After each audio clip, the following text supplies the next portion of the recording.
Selamat sore pemirsa. Kami kembali hadir dengan membawakan berita-berita terkini dengan saya Romi Satriaku dan rekan saya Surya Gatan. dan kami kembali hadir di sela waktu Anda. Kami ingin membawakan berita terkini yaitu tentang adanya adiwiyata di sekolah SMKN 57. Langsung saja.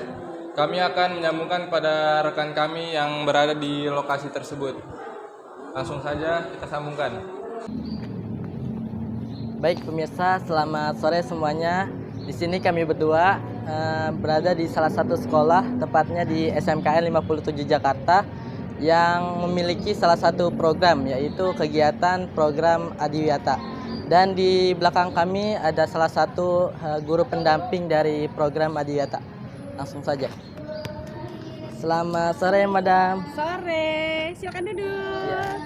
Boleh diperkenalkan nama dan profesinya, Madam? Baik, saya Nani Sutarni, saya guru bahasa Perancis di SMK Negeri 57 Jakarta. Baik, Madam. Saya mau tanya nih, Madam, terkait dengan program Adiwiyata. Sebenarnya apa sih program Adiwiyata itu? Oke ya, jadi program Adiwiyata ini adalah sebuah program tentang bagaimana kita mencintai lingkungan sekolah dan menciptakan lingkungan sekolah itu yang berbudaya lingkungan gitu ya. Jadi kita menjaga kebersihannya, keindahannya, kerapihannya, dan itu semua adalah habit ya atau kebiasaan. Jadi program Adiwiyata adalah program yang membiasakan warga sekolah, baik guru, siswa, bahkan juga karyawan untuk menjaga kebersihan dan keindahan sekolah. Baik, Madam, terima kasih. Kalau boleh tahu, Madam, kegiatan Adiwiyata ini sudah berlangsung sejak kapan sih, Madam? Dan efeknya bagi sekolah ini dan yang lainnya itu apa saja? Oke, jadi program Adiwiyata itu kita mulai dari tahun 2015. Ya, saat itu kita ditunjuk oleh Dinas Lingkungan Hidup untuk mengikuti program Adiwiyata tingkat kota. Ya, waktu itu kita dibina oleh SMA 34 Jakarta. Tahu ya SMA 34 ya. Nah, kemudian itu berproses mulai dari pembuatan SK, perlibatan siswa, guru dan karyawan. Sampai kita setelah lolos dari Adiwiyata kota, kita lanjut ke tingkat provinsi.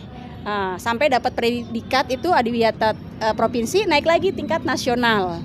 Sampai akhirnya di tahun 2019 kita dapat predikat Adiwiyata mandiri itu ya. Kemudian efeknya buat sekolah kita apa? Satu ya. Pertama itu adalah habit ya. Kita membiasakan siswa, guru dan warga sekolah lainnya itu menjaga lingkungan. Bagaimana kita membuang sampah dengan baik, memilah sampah dengan baik, memanfaatkan sampah yang masih bisa dimanfaatkan ya, 3R ya. Reuse, reduce dan recycle ya. Nah, ketiga hal ini kan yang sedang digaung-gaungkan oleh pemerintah ya. Kenapa? Tempat pembuangan sampah akhir kita itu sudah luar biasa penuh ya. Kalau bukan dari kita, bukan mulai dari sekarang, kapan lagi gitu ya. Bayangkan kalau nanti kalian sudah dewasa ya, 10 tahun kemudian, 20 tahun kemudian kita tidak berubah habit kita, membuang sampah sembarangan, tidak memakai kemasan yang bisa diulang pakai, itu kan efeknya luar biasa. Ya, jadi efek jangka panjang sih sebenarnya ya, karena ini kalian ini kan nanti kan akan terjun ke masyarakat ya, kemudian bekerja di industri. Kalau kita sudah biasa nih, kita pilah sampah gitu ya.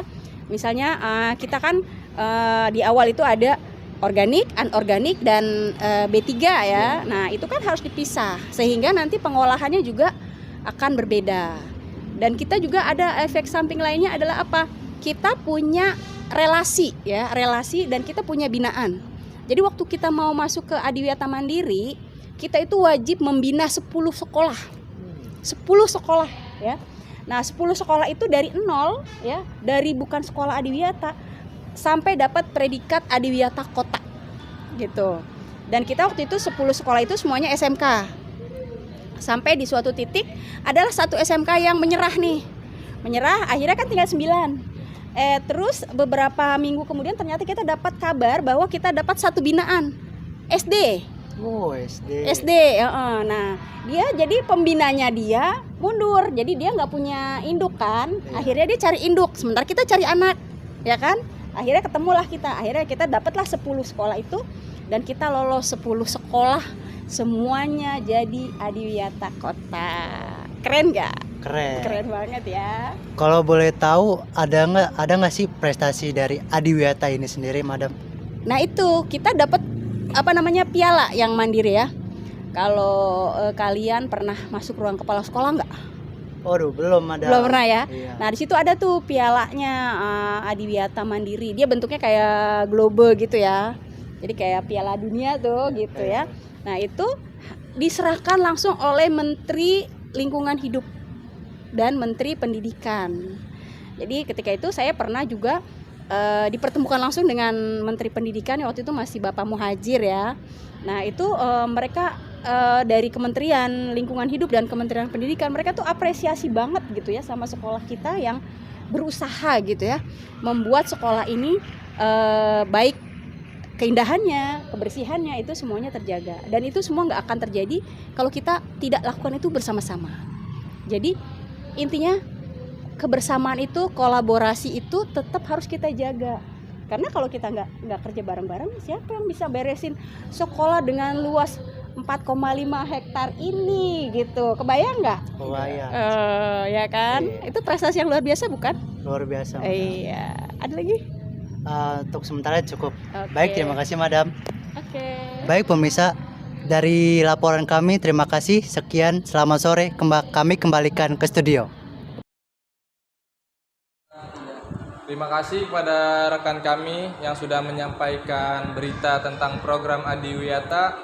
Langsung saja kami akan menyambungkan pada rekan kami yang kedua. Itu tentang dampaknya adanya Adiwiyata. Langsung saja kepada rekan kita. Selamat sore, balik lagi dengan saya Jihan. Saya Noval. Kali ini saya akan meliput tentang apa itu sih ya Adiwiyata di SMK 57. Menurut Ibu sebagai guru di SMK 57, pendapat apa sih tentang program Adiwiyata ini di sekolahan 57 ini? Oke, untuk program Adiwiyata di SMK 57 ini sangat luar biasa karena ini mengusung ya atau berbasis sekolah yang peduli terhadap lingkungan. Dan ini tentunya untuk Ibu sendiri dapat mengembangkan karakter peduli terhadap lingkungan khususnya untuk siswa-siswi dan juga untuk guru-guru di SMK 57. Dan untuk seluruh warga sekolah ya, tidak hanya guru tapi juga staf tata usaha dan juga untuk carakat dan lain sebagainya. Selanjutnya pertanyaan berikutnya, Bu. Kan adanya program ini pasti ada dampaknya nih.